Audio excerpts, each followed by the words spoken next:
who is Dr. Manica Balasagaram. Manica has been with MSF since 2001. He's trained as a doctor, has worked as a doctor in the field in Asia and Sub-Saharan Africa. And most importantly for us today, he's also the director of MSF's Access campaign. So I think he's an excellent person to get us started today. So Manica, if I could hand over to you, we'll get you mic'd up.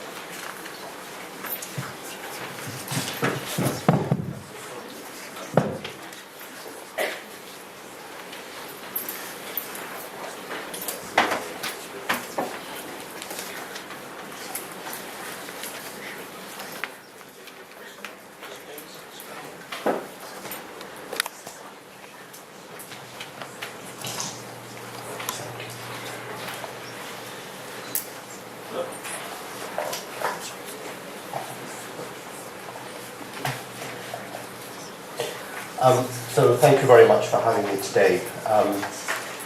I think I'll try to keep this within the 10 minutes, I hope. I'm really going to just talk about really our perspective from Médecins Sans Frontières, Doctors Without Borders.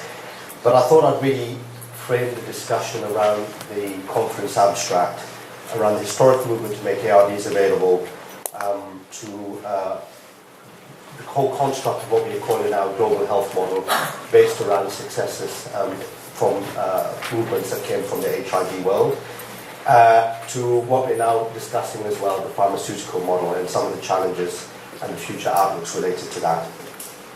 But I'll start my story really to talk about what we did back in the 1990s concerning HIV/AIDS. We actually opened our first HIV/AIDS project in Thailand back in 1996 when there were no reliable sources of ARVs, and we certainly did not have triple therapy available at the time. And by 2001 we had projects in 7 countries, from Central America to Southern Sub-Saharan Africa to South Asia, with the aim, like a lot of other people and a lot of other actors at the time, to do 2 things: to really inspire health authorities to invest in national programs and to do something at the field level, and to encourage wealthy governments to contribute resources to do this. And I think what we've seen over the last 12, 13 years is what we can actually say is a great degree of success. We've gone to treating a few 100,000 people back in 2001 to more than 8 million people. But let's also be very clear that if we want to reach the space that was referred to in the last presentation, we've got quite a few more million people to go who need ARV treatment. So we're kind of halfway there, so to speak, by any standards of success.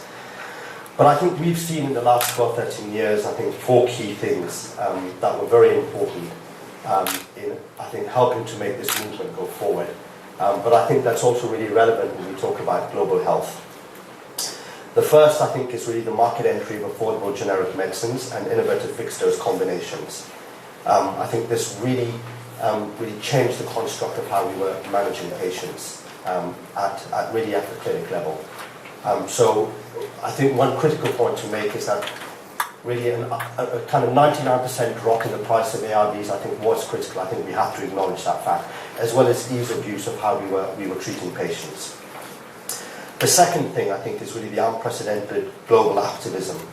I think this was, I think, really critical in changing the mindset of people from a global health point of view, and I'll come back to that in a short while. The third factor, I think, was the unprecedented mobilization of donor funds, notably PEPFAR and the Global Fund. And I think the last thing, which is something that is frequently, not really frequently appreciated, is I think that sense of solidarity at the global level, particularly between low and middle income level countries in the developing world. And I think we really saw these people, whether they were living in middle-income countries or low-income countries, being in the same situation and having the same needs. And that solidarity between the people in those different countries, I think, was critical, to the point where you also had middle-income countries or low-middle-income countries even being the main supplier of drugs to low-income countries in the other side of the world. And the result of that, I think, was some clear successes. We averted and prevented many deaths. There was a huge degree of community empowerment and the way that we see people living with not just HIV/AIDS but with disease and who are sick. And we've shifted the debate in the global health world from Not if, but how. How do we actually do things? How do we implement programs? Not if we should do it. But I think all those four elements that I mentioned, I think, are under threat. First of all, if we look at affordable generics, we're living today in a world of globalized intellectual property regimen framework. I think that's established. And these kind of frameworks are even established in key countries like India and Brazil, which are also producers of drugs. What we can say now is that the automatic entry of generics are no longer guaranteed, something that I think was key back in 2001. And I think this is important in the HIV world for second and third line drugs and for future antiretrovirals that are coming online. We're also living in a world where I think voluntary licensing is really, I think, the main mechanism of how originators are moving forward in their access programs. And this provides partial solutions. Often it doesn't, in fact, involve solutions for all the key countries that are affected. And often we're left asking questions: who is included, who is excluded from such licensing? So that's one issue. The second issue, I think, is the unprecedented global activism. I think this was critical in HIV, but we haven't really seen this in other global health priorities. I come from the neglected disease world. I spent a lot of time not just working and treating patients, but also doing clinical research. We simply didn't have this kind of activism, I think, to fight the causes that needed to be fought. If you look at TB, for instance, I think there's actually precious little that has been done by the HIV community. I think far more could have been done by the HIV activist community in that sense. I think there's much more thinking along these lines now, but that still hasn't filled that niche or that gap. The third threat is the mobilization of global funds. We all understand the financial constraints of today and the situation that we're in. But it is important to understand that we still need to galvanize support for existing programs, not to mention other priorities that are not being met. And the bottom line is we have to think of ways to look at funds, and we have to understand that all countries and entities, I think, need to step up and support this. I think the model of one part of the world supporting the other part of the world is not really sustainable. And I think the last threat is really concerning middle-income countries, where we do see a lot of complicated disease epidemiology. Drug-resistant TB was mentioned because we are talking about countries that may be able to afford drugs in theory, but don't have the public health programs and constructs to actually support the implementation of these drugs. And these middle-income countries are really facing a perfect storm. Donor funds are no longer being allocated to such countries. Middle-income countries are in fact expected to even contribute to such global funding mechanisms. Middle-income countries are also facing higher prices, including when you look at IP strategies and voluntary licensing strategies. They're often been left out of such strategies. And middle-income countries are even being pressured to introduce higher IP standards through international trade agreements, what we call TRIPS Plus, and this is the generation we're moving towards. So I also want to point out that the model may have partially worked for HIV, but it's much more sobering. And I just want to point out with TB, for instance, I think the way we're approaching TB, the way we manage TB patients, the way we run TB projects and public health programs, the way we conduct TB drug development for me is utterly archaic and utterly fails, I think, the situation we're in, where we're facing a growing crisis of drug-resistant TB. And I think as a global health community, we're woefully prepared to deal with this.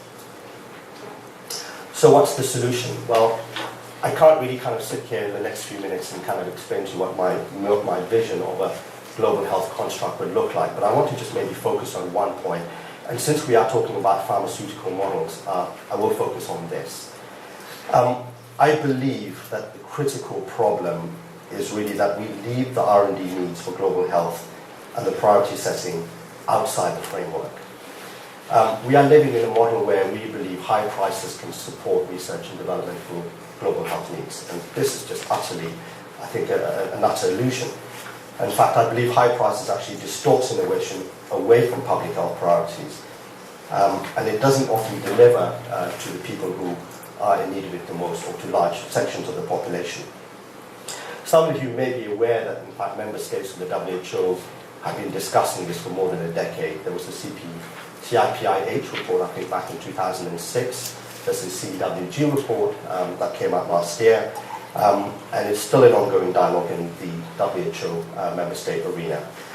But many of you are also aware in the last 10 years in this whole global health construct that there's been quite a lot of work, particularly to try and fill in this biomedical R&D gap.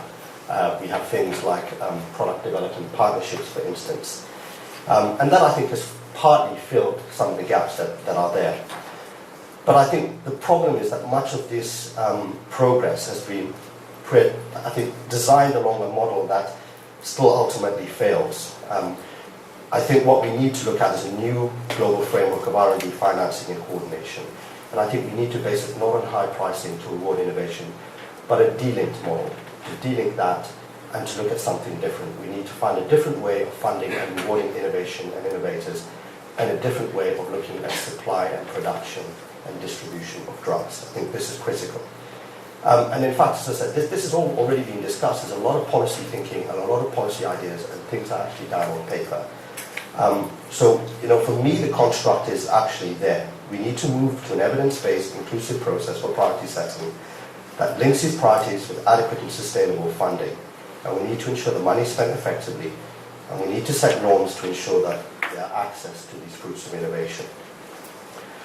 And I think that the key issue now is, are we going to continue ducking away from this particular issue when we talk about a pharmaceutical model, or are we actually going to start thinking of a way to construct a roadmap over the next decade to create something that will work for public health priorities? So I think I'll stop there, and I'm happy to take questions later. Thank you. Thank you, everyone.